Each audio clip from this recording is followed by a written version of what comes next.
Hello friends, आज हम लोग का बिहार पुलिस सिपाही भर्ती का हम लोग का प्रैक्टिस सेट नंबर 7 देख पे डिस्कस करेंगे। फ्रेंड्स, अगर आपने इससे पहले का नहीं देखा है तो प्लेलिस्ट में जाके देख सकते हैं। फ्रेंड्स, इस एग्जाम की तैयारी के लिए करंट अफेयर्स के लिए फ्रेंड्स हम लोग यूनिटेरिया का करंट अफेयर्स चला रखे हैं, जो कि आपके आने वाले एग्जाम सभी एग्जाम के लिए काफी इंपॉर्टेंट होगा। तो फ्रेंड्स, वो सीरीज से भी जुड़े और साथ ही फ्रेंड्स इस एग्जाम में बिहार ओरिएंटेड एग्जाम है, फ्रेंड बिहार स्पेशल से भी जरूर क्वेश्चन रहेगा, इसलिए हम लोग बिहार स्पेशल भी इम्तियाज अहमद की पुस्तक से चला रखे हैं। फ्रेंड्स, आप वो भी जाके प्लेलिस्ट में देख सकते हैं। ठीक है, तो स्टार्ट करते हैं। आज का पहला क्वेश्चन है, नए इलाके में काव्य संग्रह के लिए अरुण कमल को कौन सा पुरस्कार मिला? तो फ्रेंड्स, साहित्य अकादमी पुरस्कार मिला है ना, नए इलाके के में काव्य संग्रह के लिए। ठीक फ्रेंड्स, नेक्स्ट क्वेश्चन है, जयप्रकाश नारायण का जन्म हुआ था? तो फ्रेंड्स, 1902 ईस्वी में जयप्रकाश नारायण का जन्म 11 अक्टूबर 1902 ईस्वी को सारण बिहार में हुआ था। ये एक समाज सेवक थे। इन्हें जो है वो लोक नायक के नाम से जाना जाता है। इन्होंने संपूर्ण क्रांति नामक आंदोलन भी चलाया था। नेक्स्ट क्वेश्चन है, गुरु जी को साहित्य जगत में किस नाम से संबोधित किया जाता था? तो फ्रेंड, वो था दत्ता, है ना, दत्ता। गुरु जी को साहित्य जगत में दत्ता नाम से संबोधित किया जाता था। इसका जन्म जो है चीरगांव, झांसी उत्तर प्रदेश में 1886 ईस्वी में हुआ था। भारत भारती, पंचवटी, साकेत, यशोधरा इत्यादि इसकी प्रमुख कृतियां हैं। नेक्स्ट क्वेश्चन है, शिव पूजन सहाय का जन्म कहाँ हुआ था? तो फ्रेंड्स, शिव पूजन सहाय का जन्म जो है वो कब हुआ था, ये पूछा है, तो वो 1893 ईस्वी में हुआ था। अगला क्वेश्चन है, कबीर जी पेशे से थे? तो फ्रेंड्स, कबीर जी जो है वो पेशे से बुनकर थे। ध्यान रखेंगे, कबीर जी पेशे से एक बुनकर थे। कबीर दास ने अपना पूरा जीवन कपड़ा बुनते तथा उनको रंगते हुए बिताया था। ये हिंदू धर्म और इस्लाम के प्रमुख आलोचक थे। ठीक है, ये हिंदी साहित्य के भक्तिकालीन युग में ज्ञानाश्री निर्गुण शाखा की काव्य धारा के प्रदर्शक थे। इन्होंने सामाजिक अंधविश्वास की निंदा की और सामाजिक बुराइयों की सख्त आलोचना की है। किसने? तो कबीर दास ने। अगला क्वेश्चन है, पद्मा सचदेवा को 1971 में किस कविता संग्रह के लिए साहित्य अकादमी पुरस्कार प्राप्त हुआ है? तो फ्रेंड, उसे मेरा कविता मेरा गीत के लिए 1971 की कविता के लिए साहित्य अकादमी पुरस्कार मिला था। नेक्स्ट क्वेश्चन है, मुक्ति बोध का जन्म हुआ था? तो फ्रेंड्स, मुक्ति बोध का जन्म जो है वर्ष 1917 ईस्वी में हुआ था। नेक्स्ट, निम्न में से गीता सोबाती की रचना है? तो गीता सोबती की रचना इनमें से कौन है? तो बादलों के घेरे, ये जो है गीता सोबती की रचना है। गीता सोबती का जन्म 1925 ईस्वी में हुआ था। उन्होंने हिंदी की कथा भाषा को विलक्षण ताजगी दी। ठीक है, उन्होंने साहित्य अकादमी पुरस्कार भी प्रदान किया गया है। बादलों के घर इसकी प्रमुख रचना है। नेक्स्ट क्वेश्चन है, रूपाम्बरा किस कवि का काव्य संग्रह है? तो फ्रेंड्स, रूपाम्बरा जो फ्रेंड्स, ये जो है अज्ञेय अज्ञेय कवि का काव्य संग्रह है। अगला क्वेश्चन है, भूषण ने अपने काव्य की रचना किस भाषा में की है? तो फ्रेंड्स, भूषण जो है अपने काव्य भूषण ने अपनी काव्य की रचना जो है वो ब्रज भाषा में की। भूषण ने अपने काव्य की रचना ब्रज भाषा में की है। भूषण रीतिकाल के प्रमुख कवियों में महत्वपूर्ण स्थान रखते हैं। नेक्स्ट क्वेश्चन है, त्रिलोचन जी का मूल नाम क्या था? तो फ्रेंड्स, त्रिलोचन जी का मूल नाम था वासुदेव सिंह। ठीक है, त्रिलोचन जी का जन्म 20 अगस्त 1917 ईस्वी को सुल्तानपुर उत्तर प्रदेश में हुआ था। ठीक है, त्रिलोचन जी का मूल नाम है वासुदेव सिंह। उन्होंने उत्तर प्रदेश में हिंदी समिति पुरस्कार तथा साहित्य अकादमी पुरस्कार भी मिल चुका है। नेक्स्ट क्वेश्चन है, माझा प्रवास का भाषांतर किसने किया है? तो फ्रेंड्स, माझा प्रवास का भाषांतर जो है वो अमृतलाल नागर ने किया है। अगला क्वेश्चन है, निम्न में से कृष्ण कुमार का यात्रा वेदांत है? तो फ्रेंड्स, इनमें से कृष्ण कुमार का यात्रा वेदांत है अब्दुल मजीद का छुरा। ठीक है, नेक्स्ट क्वेश्चन है, ज्ञानेंद्र पति का जन्म हुआ था? फ्रेंड्स, ज्ञानेंद्र पति का जन्म जो है वो झारखंड में हुआ था। ज्ञानेंद्र पति का जन्म। ठीक है, अगला क्वेश्चन है, अपने अपने पिंजरे के लेखक हैं? फ्रेंड्स, अपने अपने पिंजरे के लेखक है फिर वो मोहन नेमिष राय जो है वो अपने अपने पिंजरे के लेखक हैं। ठीक है, ये था आपका हिंदी का क्वेश्चन। अब हम लोग ये सब क्वेश्चन देखेंगे और वीडियो के लास्ट में आप लोग को मैथ का क्वेश्चन देखा जाएगा। ठीक, वित्तीय या पाई चित्र के आंकड़ों को सामान्यतः प्रस्तुत किया जाता है तो है वो कोण के रूप में। वित्तीय चित्र में एक पाई को अलग अलग भागों में बांटकर आंकड़े को सामान्यतः कोण के रूप में प्रस्तुत किया जाता है, इसलिए इसे कोणीय रेखा चित्र भी कहते हैं। ठीक फ्रेंड्स, नेक्स्ट क्वेश्चन है, राष्ट्रीय प्रतिस्पर्धा सर्वेक्षण कार्यालय तथा केंद्रीय सांख्यिकी कार्यालय का विलय कर किस नए संगठन की स्थापना की गई है? तो फ्रेंड्स, वो है नेशनल स्टैटिस्टिकल ऑर्गेनाइजेशन, है ना, एनएसओ। देखिए, केंद्र सरकार ने मई 2019 में राष्ट्रीय प्रतिस्पर्धा सर्वेक्षण कार्यालय एन है ना एनएसएसओ तथा केंद्रीय सांख्यिकी कार्यालय सीएसओ के विलय के प्रस्ताव को मंजूरी दी। इन दोनों संस्थाओं के विलय के साथ फिर वो नई संस्था जिसका निर्माण किया गया है उसे नेशनल स्टैटिस्टिकल ऑर्गेनाइजेशन एनएसओ के नाम दिया गया है। ठीक फ्रेंड्स, नेक्स्ट क्वेश्चन है, बिहार सरकार के अंतर्गत अर्थ एवं सांख्यिकी निर्देशालय के संदर्भ में कौन सा कथन सही नहीं है पूछ रहा है। तो देखिए इसका गठन वर्ष 1949 ईस्वी में किया गया, किंतु इसकी वर्तमान संरचना वर्ष 2009 में तय की गई थी। ये क्या है तो ये सही है। इस निर्देशालय पर योजना एवं विकास विभाग का नियंत्रण है। ये भी क्या है तो ये भी सही है। यह राज्य सरकार के सभी सांख्यिकी कार्य का नोडल एजेंसी है। ये भी सही है। इसमें कृषि सांख्यिकी का मूल्यांकन नहीं किया जाता है, गलत फ्रेंड्स, वो किया जाता है। स्टैटिस्टिकल डिपार्टमेंट जो वो ये सभी कार्य करते हैं। तो इनमें से डी जो है वो सही नहीं है, बाकी सब सही है। नेक्स्ट क्वेश्चन है संभावना वक्र समानता। तो फ्रेंड्स संभावना वक्र समानता एक सीधी रेखा होती है। नेक्स्ट क्वेश्चन है संतुलन कीमत का निर्धारण होता है। तो फ्रेंड्स संतुलन कीमत का निर्धारण जो है मांग तथा पूर्ति द्वारा निर्धारित होता है। नेक्स्ट क्वेश्चन है मांग को संतुलित करने का सर्वोत्तम उपाय है। तो फ्रेंड्स मांग को संतुलित करने का सर्वोत्तम उपाय है उत्पादन में वृद्धि करना। फ्रेंड्स नेक्स्ट क्वेश्चन है बजट जिसमें सार्वजनिक व्यय और कुल राजस्व प्राप्ति बराबर होती है। तो फिर वो बजट है संतुलित बजट जिसमें सार्वजनिक व्यय और कुल राजस्व प्राप्ति जो फिर वो बराबर होती है। अगला क्वेश्चन है निम्नलिखित में से किसका संबंध भौतिक भूगोल से नहीं है। तो फ्रेंड इसमें से मानव अधिवास का संबंध जो है भौतिक भूगोल से नहीं है, बाकी स्थलमंडल, जलमंडल, वायुमंडल ये सभी क्या तो संबंध भौतिक भूगोल से है, लेकिन मानव अधिवास का संबंध भौतिक भूगोल से नहीं है। नेक्स्ट क्वेश्चन है निम्नलिखित में से कौन सी स्थाकृति हिमानी के अपरदन से बनी है। तो फ्रेंड इनमें से कौन सी आकृति है जो हिमानी के अपरदन से बनी है। फ्रेंड हिमोड जो है वो हिमानी के अपरदन से बनने वाली, हाँ हिमानी के अपरदन से बनी स्थलाकृति हिमोड कहलाती है। पिघलते हुए ग्लेशियर द्वारा मिश्रित रूप से भारी व महीन पदार्थों का निक्षेपण हिमोड कहलाता है। ठीक है। नेक्स्ट क्वेश्चन है महासागरीय वितल की गहराई किससे मापी जाती है। तो फ्रेंड्स महासागरीय वितल की गहराई जो है वो है ना सोनोमीटर से मापी जाती है। सोनोमीटर द्वारा पहले ध्वनि तरंग को उत्पन्न किया जाता था, ठीक है, तथा फिर महासागर के नीतल से प्रतिध्वनि को प्राप्त कर उसकी गति तथा समय के आधार पर गहराई प्राप्त कर ली जाती थी। ठीक फ्रेंड्स नेक्स्ट क्वेश्चन है तृतीय क्रियाकलाप का संबंध निम्न में से किस क्षेत्र से है। तो फ्रेंड्स तृतीय क्रियाकलाप का संबंध है वो सेवा क्षेत्र से होता है। ठीक फ्रेंड्स ध्यान रखेंगे। देखिए तृतीय क्रियाकलाप का संबंध सेवा क्षेत्र से है। इसके अंतर्गत समाज के विभिन्न प्रकार की सेवाएं उपलब्ध कराई जाती हैं, जैसे परिवहन, यातायात, स्वास्थ्य, शिक्षा, मनोरंजन आदि। सेवा क्षेत्र क्रियान्वयन कुशल श्रमिक व्यावसायिक दृष्टि से प्रशिक्षित विशेषज्ञ और परामर्शदाता द्वारा किया जाता है। इस क्रिया के उत्पादन व विनियम जो दोनों सम्मिलित होता है। जबकि कृषि खनन देखेंगे तो वो प्राथमिक क्षेत्र हो जाता है ना, उद्योग देख लेंगे है ना, ये सब जो है वो द्वितीय क्षेत्र में जाता है। ठीक है। नेक्स्ट क्वेश्चन है अंतर महाद्वीपीय वायुमार्ग का सर्वाधिक विकास कहाँ हुआ है। तो फ्रेंड्स अंतर महाद्वीपीय वायुमार्ग का विकास जो है वो सर्वाधिक जो है वो संयुक्त राज्य अमेरिका में हुआ है। ठीक है। अगला क्वेश्चन है निम्नलिखित में से कौन सी नदी भ्रंश घाटी में बहती है। तो फ्रेंड्स इनमें से कौन नदी नर्मदा नदी जो है वो भ्रंश घाटी में होकर बनती है, वो बहती है। ठीक है। देखिए नर्मदा नदी भ्रंश घाटी में बहती है। इस नदी का उद्गम जो है अमरकंटक की पहाड़ी मध्य प्रदेश में होता है। यह नदी विंध्य एवं सतपुरा श्रेणी के बीच भ्रंश घाटी से होकर बहती है। ठीक है। अगला क्वेश्चन है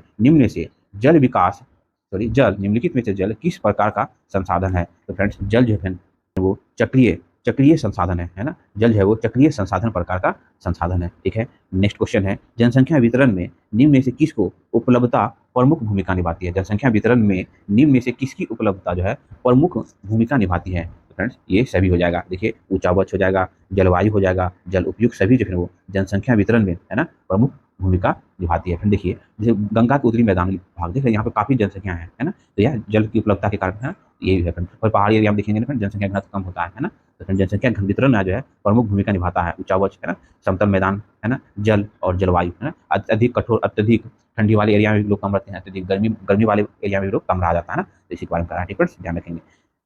नेक्स्ट क्वेश्चन है रोमन साम्राज्य में महिलाओं की स्थिति थी। तो फ्रेंड्स जो थी सम्मानजनक। देखिए रोमन साम्राज्य में महिलाओं की स्थिति सम्मानजनक थी। पिता की संपत्ति पर पुत्री का भी अधिकार होता था। विवाह के पश्चात वह संपत्ति का हस्तांतरण अपने पति को नहीं करती थी। रोमन महिला की संपत्ति स्वामित्व व संचालन संबंधी व्यापक कानून अधिकार दिए गए थे। रोमन साम्राज्य में महिलाओं के विवाह के लिए उपयुक्त आयु जो है वो 16 वर्ष या 18 वर्ष होता था। वर्ष या 22 या 23 वर्ष निर्धारित की गई थी। ठीक है। पति पत्नी के बीच आयु का अंतर को अच्छा माना जाता था। इस काल में दहेज प्रथा का प्रचलन नहीं था रोमन साम्राज्य। ठीक है, ध्यान रखेंगे। अगला क्वेश्चन है आर्थिक संदर्भ में सामंतवाद का क्या अर्थ है। तो फ्रेंड्स आर्थिक संबंध में सामंतवाद का अर्थ है कृषि उत्पाद से। आर्थिक संबंध में सामंतवाद का अर्थ कृषि उत्पाद से है जो सामंत व कृषक के संबंध पर आधारित है। इसके अंतर्गत किसान अपने खेत के साथ साथ जो है वो लॉर्ड के खेत में भी कार्य करते थे। ठीक है, किसान के इस श्रम सेवा के बदले सैनिक सुरक्षा प्रदान की जाती थी। इसके साथ साथ लॉर्ड के किसान को न्यायिक अधिकार भी प्राप्त था। इस तरह सामंतवाद का आर्थिक पक्ष के साथ साथ सामाजिक और राजनीतिक पक्ष का भी अधिकारी है ना अधिकार था। ठीक फ्रेंड्स, नेक्स्ट क्वेश्चन है अमेरिकी स्वतंत्रता संग्राम का तत्कालिक कारण था। तो फ्रेंड्स, अमेरिकी स्वतंत्रता संग्राम का तत्कालिक कारण था बोस्टन टी पार्टी। देखिए, अमेरिकी स्वतंत्रता संग्राम का तत्कालिक कारण बोस्टन टी पार्टी था। 1773 ईस्वी में ईस्ट इंडिया कंपनी का चाय से लदा जहाज बोस्टन पहुंचा। बोस्टन के नागरिक ने जहाज से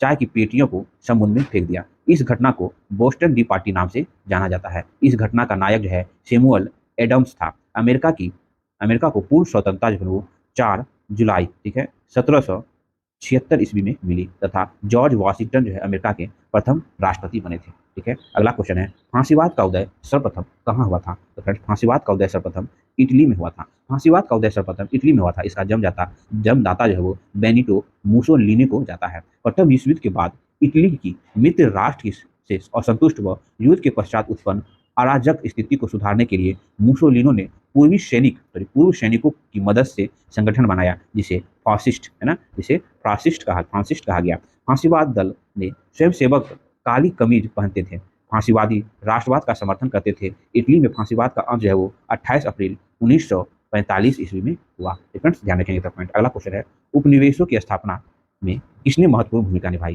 तो फ्रेंड्स, उपनिवेशों की स्थापना में व्यापारिक क्रांति जो है वो महत्वपूर्ण भूमिका निभाई उपनिवेशों की स्थापना में। अगला क्वेश्चन है अंग्रेजों द्वारा राजस्व सुधार के लिए किसका गठन किया गया था। तो फ्रेंड्स, अंग्रेजों द्वारा राजस्व सुधार के लिए बोर्ड ऑफ रेवेन्यू का गठन किया गया था।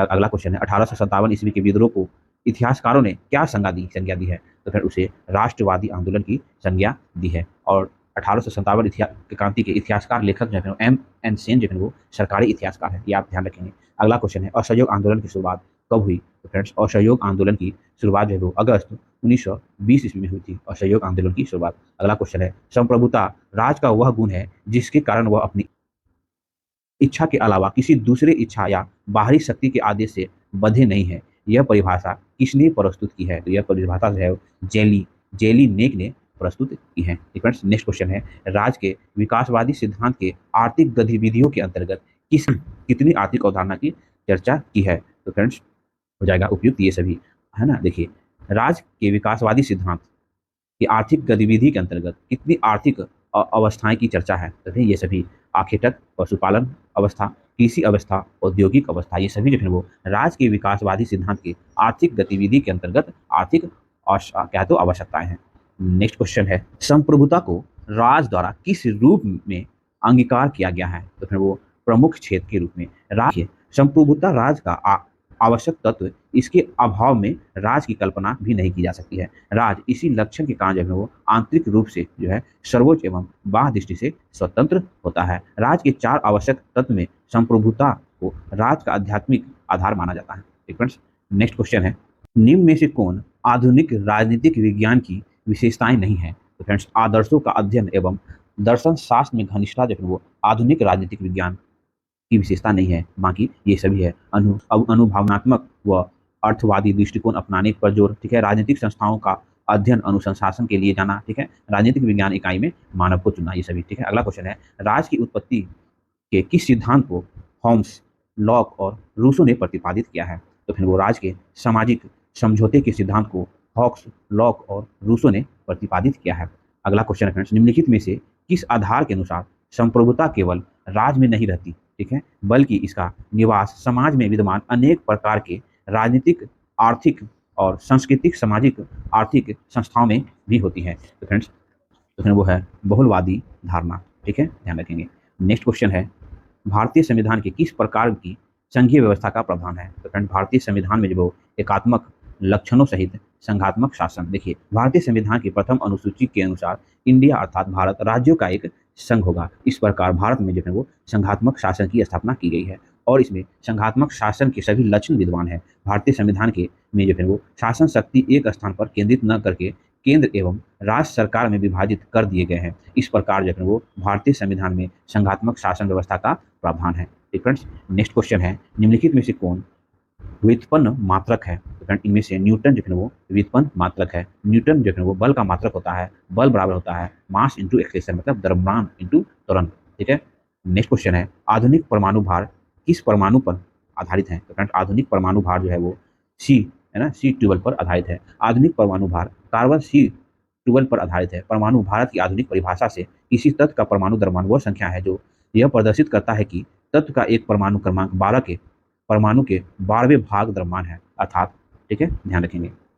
नेक्स्ट क्वेश्चन है वर्गीकी पदानुक्रम में सॉरी वर्गीकी पदानुक्रम में जब हम जाति से जगत की ओर बढ़ते हैं तब समान अभिलक्षण की संख्या समान अभिलक्षण की संख्या जब वो घटती है। जैसे जैसे हम जाति से जगत की ओर ऊपर जाते हैं वैसे वैसे समान गुणों में कमी आती जाती है। अगला क्वेश्चन है फ्रेंड्स औसत वेग का चिन्ह धनात्मक या ऋणात्मक जो है वो केवल निर्भर करता है, तो फिर वो है विस्थापन के चिन्ह पर निर्भर करता है। देखिए ना, देखिए भी बराबर होता है विस्थापन बाय समय अंतराल, इसलिए वेग विस्थापन पर और विस्थापन के चिन्ह पर निर्भर करता है। ठीक है, नेक्स्ट क्वेश्चन है कौन सा विद्युत चुंबकीय विकिरण नहीं है? एक्स किरणें जो है वो विद्युत चुंबकीय विकिरण नहीं है। रेडियो एक्टिव क्षय में ऋणात्मक प्लेट की ओर मुड़ने वाले किरणों को अल्फा किरण कहते हैं, जबकि एक्स किरण जो है अवरक्त किरणें वाई किरणें जो है चुंबकीय विकिरण के कारण उत्पन्न होती हैं। ठीक है, नेक्स्ट क्वेश्चन है एक मनुष्य एक दीवार को धकेलता है तथा उसको विस्थापित नहीं कर पाता तो वह है, तो फ्रेंड्स वह क्या है?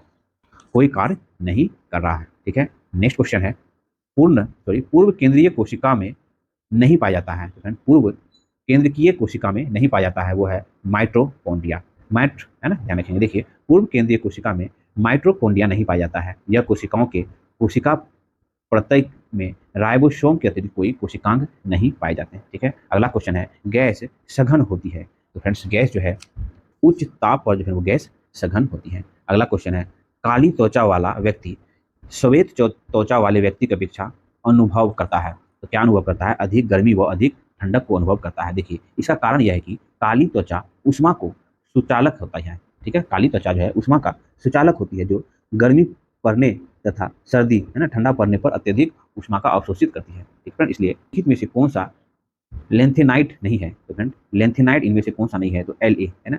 लेंथेन जो है वो एक डी ब्लॉक तत्व है जो लेंथेनाइट श्रेणी का प्रतिनिधित्व करने वाला तत्व है। ठीक है, अगला क्वेश्चन है निम्नलिखित में से कौन सा H2O2 के है ना भंडारण में अस्थायीकरण की भांति कार्य करता है? तो फ्रेंड वो है यूरिया। H2O2 के उपयुक्त मात्रा में यूरिया मिलाया जाता है जो H2O2 को अस्थायी बना के रखता है। ठीक है, अगला क्वेश्चन है सरल आवर्त गति में नियत रहने वाले भौतिक राशि। तो सरल आवर्त में नियत रहने वाले भौतिक राशि होते हैं कुल ऊर्जा। सरल आवर्त में गति के कुल ऊर्जा का मान जो वो नियत रहता है, अतः कुल ऊर्जा बराबर होता है स्थितिज ऊर्जा प्लस गतिज ऊर्जा। अगला क्वेश्चन है आमाशय में किसका स्रावन होता है? तो फ्रेंड्स आमाशय में जरठ रस का स्रावन होता है।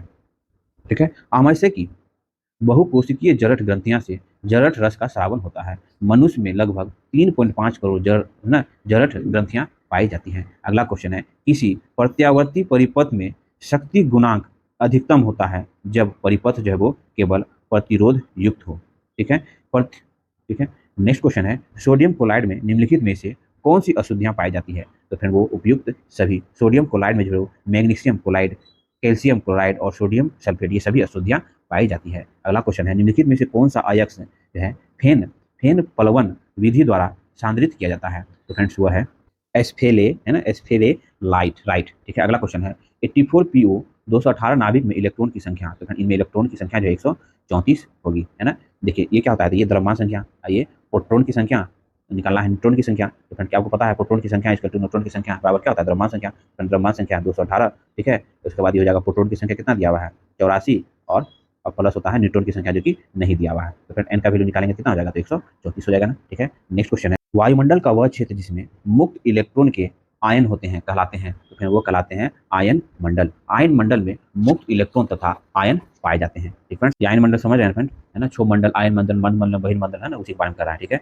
अगला क्वेश्चन है सामान्यतः लैंगिक जनन उत्पन्न करता है। तो फ्रेंड सामान्यतः लैंगिक जनन जो है नए अनुवांशिक संयोग जो विभिन्नता की ओर अग्रसर होता है, सामान्यतः लैंगिक जनन उत्पन्न करता है। ठीक है, ध्यान रखेंगे। अगला क्वेश्चन है उस नली का क्या नाम है जिसमें जो है सल्फर के मात्रात्मक विश्लेषण के लिए कार्बनिक यौगिक के ज्ञात द्रव्यमान को गर्म किया जाता है? तो फ्रेंड्स वह है बोरियल, है ना, बोरियस नली। देखिए वह नली जिसमें सल्फर के विश्लेषण के लिए कार्बनिक यौगिक के ज्ञात द्रव्यमान को गर्म किया जाता है केरियल नली कहलाती है। ठीक फ्रेंड्स, अगला क्वेश्चन है, वह रोग कौन सा है जिसमें दांत दुर्बल तथा चितकबरे हो जाते हैं? तो फिर वो है फ्लोरोसिस। ठीक है, फ्लोरोसिस रोग में दांत दुर्लभ तथा, है ना, चितकबरे हो जाते हैं। यह लोग फ्लोरीन की कमी से होता है। ठीक है, अगला क्वेश्चन है, जीनी इंजीनियरिंग में जैविक कैंची कैंची का कार्य करने वाला एंजाइम है? तो फिर वो है रेस्ट्रिक्शन एंडो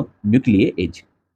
ठीक है, देखिए, रेस्ट्रिक्शन एंडो न्यूक्लिएजेज अनुवांशिक अभि अभियांत्रिकी के सबसे महत्वपूर्ण एंजाइम है। इनको जो है जैविक केचू या चाकू भी कहा जाता है। यह एंजाइम जो है डीएनए में विशिष्ट विमोल पद न्यूक्लियोटाइड के अनुक्रम को पहचानता है तथा इसे नवीन जी एवं एडेनिन एक के मध्य में काटता है। ठीक है, नेक्स्ट क्वेश्चन है, शीतल पेय और सोडा वाटर की बोतलें उच्च दाब पर जो है सील बंद की जाती है क्योंकि CO2 की विलेयता बढ़ने के लिए। देखिए, CO2 की विलेयता बढ़ने के लिए शीतल पेय और सोडा वाटर की बोतल उच्च दाब पर बंद की जाती है। ठीक फ्रेंड्स, नेक्स्ट और लास्ट अगला क्वेश्चन है, सॉरी, कार्बनिक चालक बहुलक है। तो फ्रेंड्स, कार्बनिक चालक जो है किसका बहुलक है?